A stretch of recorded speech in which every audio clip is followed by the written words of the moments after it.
What is up, YouTube? We did so many videos counting down Incursion, and it's finally here, and they've finally done all the numbers. Hopefully all of you have gotten in.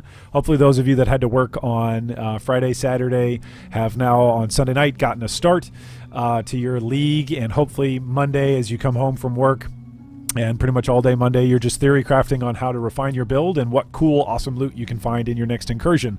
So let's take a look at what Grinding Gear thinks about how the Incursion launch weekend went. So as we mentioned on Saturday's launch news post, the Incursion launch was a huge success. Average player numbers online over the weekend put this launch in first place, ahead of even the gigantic 6-act 3.0 expansion we worked on for over 2 years. Today's news post summarizes some of the highlights of launch for us. First off, far less stress. With our new league development schedule in place, we had Incursion on the alpha server the week after it was announced, and were able to release it with no crunch time required. The development team worked completely normal hours, and we were all able to get a lot of sleep in the days leading up to the release. This meant we were able to release a league that was extensively tested, relatively bug-free, and without a lot of pre-launch stress.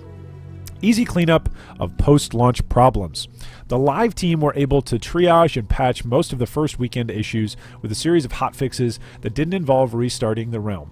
A handful of crashes and other small bugs were addressed. With the high priority stuff out of the way, they can focus on responding to other Incursion feedback while the rest of the team works on future content. Needless to say, this was far, far easier than Bestiary launch weekend. Amen to that. Thirdly, checking out build choices. The extensive skill revamp and introduction of new skills has really shaken up the metagame, with players trying a lot of new builds.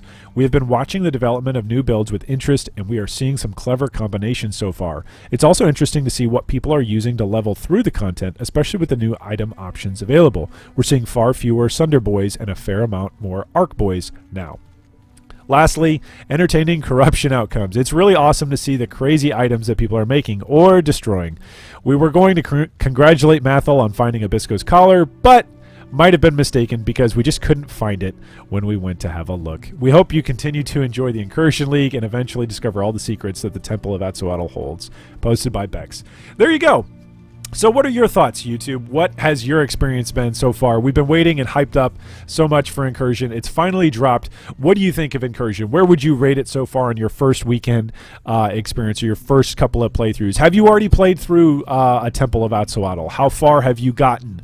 Have you already fought in the Temple boss? What's that been like for you? And then what are you leveling with? What is your first build this league? What's your league starter? Leave us comments down below. Let us know. What are your thoughts on Incursion? What are your builds? And have you actually fought the temple boss in Atzoatl or not? We're super excited. Every single day this week we're coming out with more content about Incursion. But of course, to wrap up the weekend, it was a great weekend, and so let's roll into the week excited and ready for another awesome opportunity to go in, explore, and dig into the treasures that the lost fallen temple of Atzoatl hold for all of us exiles.